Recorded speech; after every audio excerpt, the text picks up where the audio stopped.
नमस्कार साथियों, जय हिंद साथियों। आपका स्वागत है हमारे YouTube channel general study preparation. दोस्तों, इस YouTube चैनल पर हम आपके लिए स्पेशली किसी भी कॉम्पिटेटिव पॉइंट ऑफ व्यू से जो एक सिमिलर काइंड ऑफ सिलेबस बनता है उसके ऊपर कई तरह के टॉपिक्स डिस्कस करते हैं। और आजकल जो हमारा मुद्दा है वो बहुत खास है। हमें पता है कि हिमाचल प्रदेश के अंदर बहुत सारी वैकेंसीज आई है और उस वैकेंसीज के अंदर जो कॉमन सिलेबस है वो रहता है इंग्लिश का और जीएस का।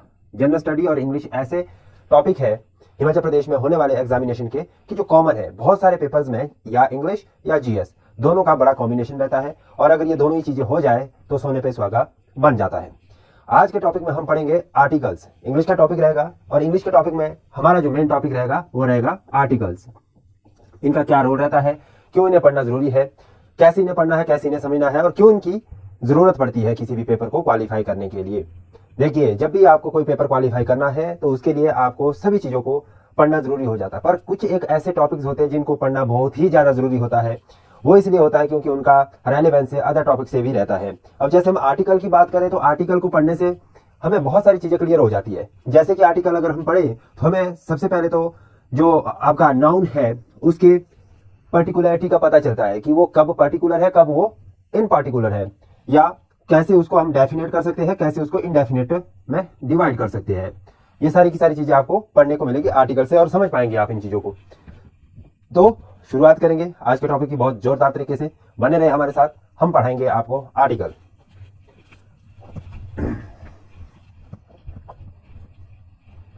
देखिए प्यारे बच्चों, आर्टिकल को पढ़ने से पहले हमें दो तीन चीजें समझनी होगी। आर्टिकल खुद में एक टॉपिक तो है, बट इससे पहले ये डिटर्मिनर्स का पार्ट भी है। किसका पार्ट है? डिटर्मिनर्स का पार्ट भी है। यानी कि डिटर्मिनर्स को जब हम पढ़ते हैं तो उसके अंदर एक पार्ट आर्टिकल्स भी डिस्कस होता है। तो डिटर्मिनर्स क्या है? डिटर्मिनर्स का मतलब है डिटरमाइन करना, किन्हीं चीजों को डिटरमाइन करना, पोजीशन बनाना किसी चीज की। तो सिमिलरली डिटरमाइन करने के लिए, यानी कि जब हम नाउन को डिटरमाइन करते हैं, उसके पोजीशन में उसको आइडेंटिफाई करने की कोशिश करते हैं, तो हम वहां पे किसी ना किसी तरह का डिटर्मिनर्स का यूज करते हैं। तो डिटर्मिनर्स कई तरह के होते हैं, लेकिन अगर हम बात करें point of view of article तो दो तरह के डिटर्मिनर्स आर्टिकल में डिस्कस होते हैं, जिसमें कि इंडेफिनेट और डेफिनेट में हम इसको डिवाइड करते हैं। और यही महत्वपूर्ण टॉपिक हो जाता है आर्टिकल का, और इसको हम डिटर्मिनर्स की तरह भी ले लेते हैं। तो मैं कह सकता हूं कि अगर मुझे आर्टिकल की जगह डिटर्मिनर्स और डिटर्मिनर की जगह आर्टिकल को भी कंसीडर करना हो तो मैं कर सकता हूं। जैसे कि मैं लिखता हूं कि एग्जाम्पल के लिए यहां पे मैंने लिखा sentence, he is the best boy. ठीक है, he is the best boy, ये आर्टिकल के साथ मैंने यहां पे आइडेंटिफाई किया। और इसको मैं इस तरह से लिखा, he is that boy who is best, ऐसे भी लिख सकता हूं। यहां पे मैंने दी को किससे कन्वर्ट कर दिया या कंसीडर किया? दैट से कंसीडर कर दिया। तो ऐसे भी आप इसमें सेंटेंसेस बना सकते हैं। फॉर एग्जांपल मैं दूसरा अगर सेंटेंस दूं, keep the pen with you. मैं लिखा keep the pen with you. इसको मैं डिटर्मिनर में अगर चेंज करना है, ये तो अभी आर्टिकल है, डेफिनेट आर्टिकल मैंने यहां पे यूज किया द, बट अगर मैं इसको एडजेक्टिव में या आप कह लीजिए डिटर्मिनर्स में इसको कन्वर्ट करना है तो मैं कह सकता हूं keep this oblique that pain with you. यहां पे मैं द को दिस और दैट से भी लिख सकता हूं, और दिस और दैट लिखना भी गलत नहीं होगा। बात समझ आई आपको? ये मैंने आपको बताया कि किस तरह से एडजेक्टिव, आर्टिकल, डिटर्मिनर्स तीनों को एक सीरीज में हम पढ़ सकते हैं, एक सीरीज में अंडरस्टैंड कर सकते हैं। तो इससे आगे बढ़ने की कोशिश करते हैं आर्टिकल की तरफ। अब आर्टिकल का जो बेसिक है वो पढ़ना शुरू करेंगे हम। आज हम आर्टिकल का पूरा छानबीन करेंगे कि कैसे आर्टिकल का यूज करना है, और बहुत शॉर्ट ट्रिक्स के साथ करेंगे ताकि आपको समझने में, सुनने में, पढ़ने में और इसको रिमाइंड करने में कोई भी दिक्कत ना आए। आर्टिकल की जब बात आती है, हमेशा रखना याद बच्चों कि बिना नाउन के आर्टिकल फॉलो नहीं होगा। अगर कहीं पे आर्टिकल दिया है तो नाउन लगेगा ही लगेगा, ये ध्यान रखना। आप यहाँ पे बॉय लिख रहे हैं तो चल जाएगा, लेकिन यहाँ पे आप ही इज एन बोल के नहीं छोड़ सकते। ठीक है, इसके लिए क्या करना पड़ेगा आपको, आर्टिकल देना पड़ेगा, नाउन देना पड़ेगा। ही इज अ बॉय या he is an honest boy, he is a boy, इस तरह से लिखना पड़ेगा, he is an honest boy. अगर आप एन यूज करें तो यहाँ मतलब कि आपके साथ जो आगे वाला वर्ड होगा वो वॉवल से होना चाहिए। और उसी तरह से इज अ बॉय, यहाँ पे अ बॉय कर सकते हैं आप।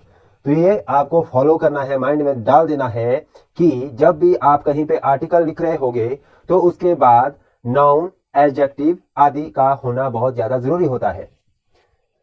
क्लियर? इसके अलावा आर्टिकल को हम दो पार्ट्स में डिवाइड करते हैं, इंडेफिनेट और डेफिनेट। इंडेफिनेट में हम लिखते हैं ए और एन को, डेफिनेट में हम लिखते हैं द आर्टिकल को।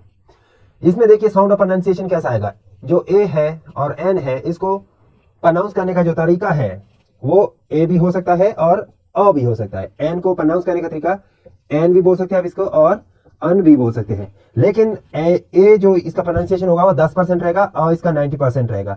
एन इसका 10% प्रोनाउंस करेंगे और 90% आप अन से इसको प्रोनाउंस करेंगे जब इसकी यूटिलिटी आएगी। द को भी हम इसी तरह से दो तरह से प्रोनाउंस करेंगे, या तो आप इसको द बोलेंगे या इसको आप दी बोलेंगे। द कब बोलेंगे आप इसको, द आप तब बोलेंगे जब आप इसको कॉन्सोनेंट के साथ यूज कर रहे हैं। ठीक है, कॉन्सोनेंट। और अगर आप इसको वॉवल्स के साथ यूज कर रहे हैं तो आप इसमें क्या करेंगे, यूज दी यूज करेंगे। The elephant, the ink pot, ये द बॉय, द कार, ठीक है, द पेन, ठीक है, इस तरह से आप इसको यूज कर सकते हैं। तो द और दी का आपको यहाँ पे पता चल पड़ा और ए और एन का भी आपको यहाँ पे पता चल गया कि साउंड ऑफ प्रोनाउंसिएशन कैसी इसकी करनी है। बात नेक्स्ट आती है कि क्या इसके लिए कोई ऐसा रूल है जिससे हमें पता चले कि बिना ज्यादा रूल को समझे, बिना ज्यादा लंबी कहानी पढ़े, एक ही लाइन में सारा सम अप हो जाए, आर्टिकल खत्म हो जाए, एक लाइन में हम इसका जवाब दे सके कि भाई आर्टिकल का जो आंसर है वो एक लाइन में आ गया। तो ऐसा हम करेंगे आपके लिए, हमारे पास ऐसी ट्रिक है। तो देखिए ट्रिक क्या है, बहुत शानदार है, बहुत खूबसूरत ट्रिक है। आप जस्ट समझने की कोशिश करिए, हमारे साथ जुड़े रहने की कोशिश करिए और इस वीडियो को ज्यादा से ज्यादा शेयर करते जाइए। जितना शेयर हो सकता है उतना हमारे लिए आपकी तरफ से ये केयर हो सकता है, बाकी कुछ नहीं चाहिए। ठीक है, देखिए आर्टिकल में हमने हिंदी में, देखिए जब आप हिंदी का ग्रामर पढ़ते होंगे तो उसमें आपके पास क्या है, स्वर है और व्यंजन दिया गया है। स्वर दिया गया है, व्यंजन दिया गया। स्वर में हमारे पास क्या होता है, अ, आ, ई, ये सब तरह से आगे तक दिए होते हैं, ए आई ओ औ, ठीक है, ए आई ओ, ठीक है, ये सारी चीजें यहाँ पे दी होती है। व्यंजन में आपके पास क्या होता है, दिया क, ख से लेकर ट, ठ, ड, ढ, त, थ, द, इस तरह से जितना भी है। ठीक है, तो ये सारी चीजें यहाँ पे दी है। अब आपको इंग्लिश में बहुत सारी कंडीशन पैदा हो जाती है। कभी वो आता है कि भाई कोई वर्ड साइलेंट होगा तो उसके सामने भी आर्टिकल लग सकता है, भले ही वो कॉन्सोनेंट है। तो कैसे इसको समझिए, इसके लिए सिंपल फंडा है। इंग्लिश में मैंने बोला कि आपके पास इंडेफिनेट आर्टिकल या तो अ है दिया हुआ या एन दिया है। मैं बात किसकी कर रहा हूं यहाँ पे, इंडेफिनेट आर्टिकल की बात है, इंडेफिनेट आर्टिकल की। या तो आपके पास वो अ दिया गया है या अन दिया गया है। अ किसके साथ यूज होगा, कॉन्सोनेंट के साथ, कॉन्सोनेंट यानी कि व्यंजन के साथ।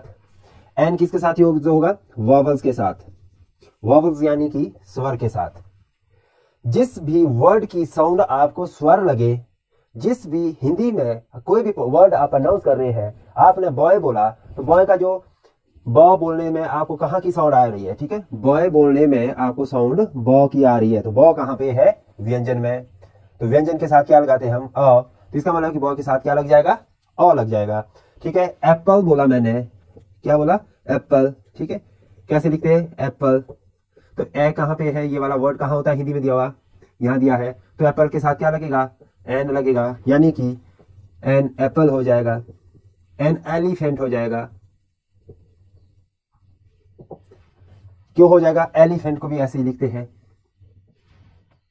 क्लियर। इसी तरह से बहुत सारे ऑनेस्ट लिखा मैंने, ऑनेस्ट, HONEST। हालांकि यहाँ पे वर्ड क्या दिया गया है, एच दिया गया है। एच हमारा कॉन्सोनेंट है और कॉन्सोनेंट का रूल बोलता है कि इसके सामने अ लगेगा, लेकिन जब ग्रामर की बात आती है तो हम यहाँ पर क्या लगाते हैं, एन लगाते हैं, एन का इस्तेमाल करते हैं। क्यों करते हैं? क्योंकि साउंड, बच्चा क्या देखना है? साउंड। क्या देखनी है हमने? साउंड देखनी है कि कौन सी साउंड आ रही है। इसमें साउंड आ रही है आपके पास ऑनेस्ट। कैसे लिख रहे हैं हम इसको? ऑनेस्ट। इस तरह से लिख रहे हैं, इस तरह से प्रोनाउंस कर रहे हैं। तो आ कहां पे आ रहा है? आ सीधा सीधा यहां पे आ रहा है। इसके साथ क्या लगाते हैं? एन लगाते हैं। तो क्या लगाया हमने? इसके साथ एन लगाया। कोई रूल नहीं पढ़ना, कोई सिंगुलर नहीं पढ़ना, कोई प्लूरल नहीं पढ़ना, कुछ नहीं पढ़ना। रूल को दिमाग से निकाल दो, बस इतना याद रखो। क्योंकि आपने पेपर कौन सा देना है? पुलिस का देना है, पटवारी का देना है, JIT का देना है, या अन्य कोई क्लरिकल का एग्जाम देना है। तो उसमें जो पूछने का लेवल रहेगा वो ये रहेगा। इससे ज्यादा डीप कुछ नहीं पूछा जाएगा आपसे। इतना ही समझना है और इतने में समझ के खत्म कर देनी है कहानी। ज्यादा रूल्स दिमाग के लिए खतरा पैदा कर सकती है। खतरा कैसे पैदा करेगी? क्योंकि आपको और चीजें भी पढ़नी है, आप इसी में थोड़ी ना फंसे रहोगे आर्टिकल में। तो इसलिए बस आसानी से इजी वे में ये सारी चीजें क्लियर कर दो, होगी क्लियर ये, ठीक है? इसमें कोई दिक्कत नहीं है। मुझे पता चल गया कि जितने भी वर्ड्स हैं आर्टिकल जब भी आपको यूज करने के लिए आएगा तो आप वर्ड्स देके प्रोनाउंस से पता लगा लोगे कि कैसे मैंने इसके सामने क्या लगाना है। चलिए एक दो एग्जांपल और देख लेते हैं इसका। रूल कोई भी नहीं लिखूंगा मैं, कोई भी रूल नहीं पढ़ना मैं। रूल पढ़ने के लिए आपके पास ग्रामर है, उससे आप पढ़िए। जितने रूल्स पढ़ने हैं आप पढ़ते जाइए, मुझे कोई दिक्कत नहीं है। एन और अ। इसमें देखिए फिर आती है बात, कुछ हमारे पास ऐसे होती है डिग्रीज होती थी, जैसे MCOM या BCOM, ये सारी चीजें होती थी। तो इसमें अभी हमारे पास कई बार आर्टिकल दे दिया जाता है, ठीक है? तो इसमें कैसे यूज करना है? अब देखिए MCOM ऐसे लिखते हैं। हमें ये नहीं रखना याद कि भाई डिग्रियों के सामने क्या लगाना है, प्रोफेशन के सामने क्या लगाना है। वो सारी चीजें छोड़ दीजिए, आप बिल्कुल किनारे कर दीजिए अपने माइंड से, ठीक है? जो भी है, जितना भी आपको आज तक आता था वो सफिशिएंट है, आपने बहुत सीख लिया। लेकिन आज ये सीखिए, यहाँ से नए तरीके से सीखिए। एम कहाँ पे आ रहा है? ए तो यहाँ पे आ रहा है, तो ए के सामने हम क्या लगाते हैं? एन। यहाँ पर क्या आ जाएगा? An MCOM student. क्या आ जाएगा? An MCOM student. कुछ याद नहीं रखना, इतना ही याद रखना है। साउंड ऑफ प्रोनाउंसिएशन के ऊपर आपको ध्यान देना है प्यारे बच्चों। किसके ऊपर ध्यान देना है? साउंड ऑफ प्रोनाउंसिएशन के ऊपर ध्यान देना है। आपका आर्टिकल क्लियर हो जाएगा। इतना भी समझ नहीं आता, इंग्लिश मीडियम के कुछ बच्चे हैं, ठीक है, जो कि बोलते हैं कि हमें हिंदी में समझ नहीं आता, हमें इंग्लिश में करवाइए। तो उनके लिए सिंपल फंडा है कि ये कोई व्यक्ति है, ठीक है, इस तरह से, ये इसकी आईज है, ये इसका नोज है, और ये इसका माउथ है, और ये इसके थोड़े से हम यहाँ पे हेयर लगा लेते हैं। गंजा क्यों रखना है हमने इसको, ठीक है? ईयर भी लगा देते हैं। ये इसके कान हो गए, बस इतना है। ये इसका क्या है? थ्रोट है, वोकल कॉर्ड है। अब यहां पर देखिए जितनी भी साउंड यहां से निकलेगी बिना किसी माउथ के, ठीक है, या टीथ के या टंग के, ठीक है, कोई भी साउंड निकल रही है तो उसको हम कहेंगे वॉवल्स कंसिडरिंग साउंड। यानी कि ये जो साउंड वोकल कॉर्ड से निकलेगी, किसे? वोकल कॉर्ड से जितनी भी साउंड आएगी, यहां से गले से आपकी जो भी साउंड आप बिना किसी टंग, टीथ, माउथ के एक्सप्रेशन के बोल सकते हैं, उसको हम किस में कंसीडर करेंगे? वॉवल आर्टिकल में। वॉवल का आर्टिकल कौन सा है? एन आर्टिकल, ठीक है? एन से उसको प्रोनाउंस करेंगे। जैसे मैंने लिखना है एप्पल, तो ए बोलने के लिए, ठीक है, मुझे किसी तरह से टंग, टीथ की जरूरत नहीं पड़ती। ई बोलने के लिए मुझे कोई जरूरत नहीं पड़ती। आई बोलने के लिए मुझे किसी चीज की जरूरत नहीं पड़ती, ठीक है? ओ और यू, ये कुछ एक वर्ड्स है, ठीक है? 5 हमारे पास क्या है? वॉवल्स दिए गए हैं इंग्लिश में, AEIOU। आप देखिए इसको बोलने के लिए हमें कहीं पे टंग की जरूरत पड़ रही है, लिप्स की जरूरत पड़ रही है, टीथ की जरूरत पड़ रही है? कोई जरूरत नहीं पड़ रही। आप इसको सीधा सीधा अपनी वोकल कॉर्ड के सहारे बोल पा रहे हैं, AEIOU, ठीक है? इसमें किसी तरह की हमें जरूरत नहीं पड़ती। ये यूनिवर्सल साउंड है, आप इसको बिल्कुल अपने गले के सहारे से ही बोल सकते हैं। इसके अलावा जितने भी वर्ड्स निकलते हैं जिसमें कि हमारे पास जैसे जीभ, दांत या आपके किसी अन्य पार्ट, लिप्स की जरूरत पड़ती है, तो उसके लिए हमें कॉन्सोनेंट दिए गए हैं। वो कॉन्सोनेंट यहाँ पे, यहाँ से ऊपर जितना भी है वो कॉन्सोनेंट है, इतना ध्यान रखिएगा। वो क्या है? कॉन्सोनेंट है। यहाँ से ऊपर ये कॉन्सोनेंट है, और ये वाला पार्ट आपका वॉवल्स है। इतना ध्यान रख लिया आपने तो समझो, समझ लिया, ठीक है? जितनी भी साउंड यहाँ से आएगी आपकी वोकल कॉर्ड से, वो आपकी वॉवल्स में चली जाएगी, और जितनी भी साउंड यहाँ से आएगी वो आपकी कॉन्सोनेंट में चली जाएगी। ए और एन का रूल खत्म, ठीक है? इंडेफिनेट आर्टिकल खत्म। इसके बाद हम पढ़ेंगे डेफिनेट आर्टिकल। डेफिनेट आर्टिकल को थोड़ा सा हमें रूल के साथ समझना पड़ेगा।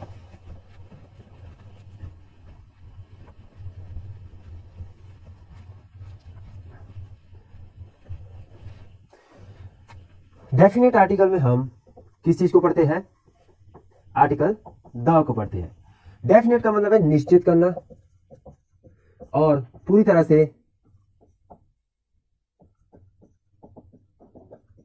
जानकारी का होना।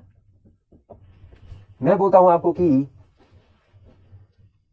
He is a teacher, he is a teacher. तो मुझे पता नहीं है कि ये अध्यापक तो है, पर कैसा अध्यापक है, क्या पढ़ाता है, किसको पढ़ाता है, या पढ़ाता है या नहीं पढ़ाता है, अब ये टीचर है, अध्यापक है, या था या होगा, क्या स्थिति है, स्थिति का कोई पता नहीं, इंडेफिनिट है। बट मैं बोलता कि द टीचर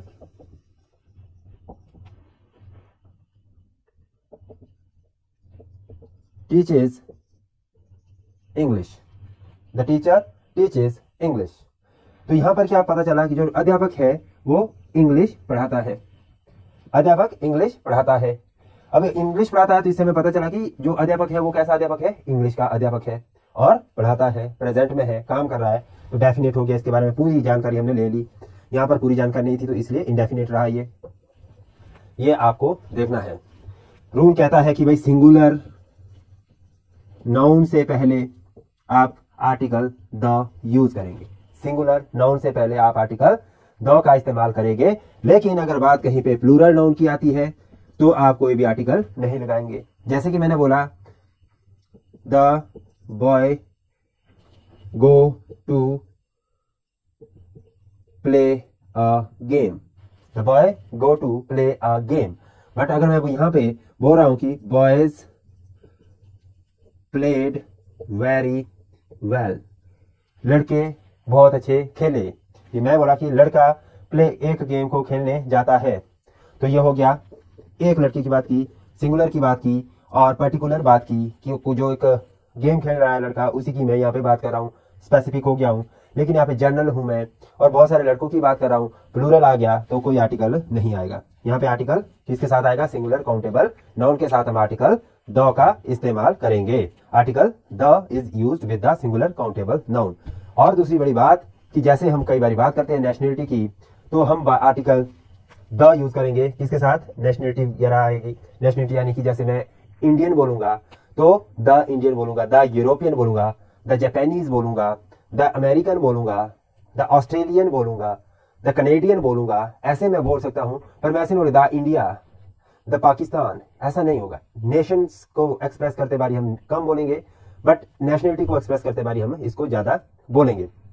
उसी तरह से पार्ट्स ऑफ बॉडी के लिए द आर्म, द हेड, ठीक है, ये आप आर्टिकल द यूज कर सकते हैं। और कहीं पे आपको सुपरलेटिव डिग्री शो करनी है, सुपरलेटिव यानी कि आपको संभवतः जो एक कैपेसिटी है उससे ज्यादा एक्सप्रेस करना है और उसको एक एक्स्ट्रा ऑर्डिनरी वे में एक्सप्रेस करना है, तो वहां पर भी आप आर्टिकल द यूज करेंगे। कोई रिवर है, हिमालय है, ठीक है, उसके साथ भी आप हमेशा आर्टिकल द यूज करेंगे। कोई न्यूज़पेपर का नेम है तो उसके साथ भी आप आर्टिकल द यूज करेंगे, जैसे the Indian express, the Hindu, ठीक है। इसी तरह से अगर आप किसी व्यक्ति विशेष के बारे में बता रहे हैं, उसके किसी ऐसे संबोधन कर रहे हैं जो कि यूनिक आइडेंटिटी बताता है, तो उसके साथ आप आर्टिकल द यूज करेंगे, जैसे कि the Ashoka, the great Ashoka, ठीक है, द इमॉर्टल शेक्सपियर। इस तरह से जब आप बात करेंगे तो भी आप आर्टिकल द का इस्तेमाल करेंगे। तो ये थे कुछ आर्टिकल्स के यूज, जिसका कि आप हमने बहुत बेहतर तरीके से और शॉर्ट ट्रिक से बताने की कोशिश की है। होप सो कि आपको मजा आया होगा और वीडियो को ज्यादा से ज्यादा शेयर करिएगा। Thanks to watch this video. See you in the next video with preposition. Thanks.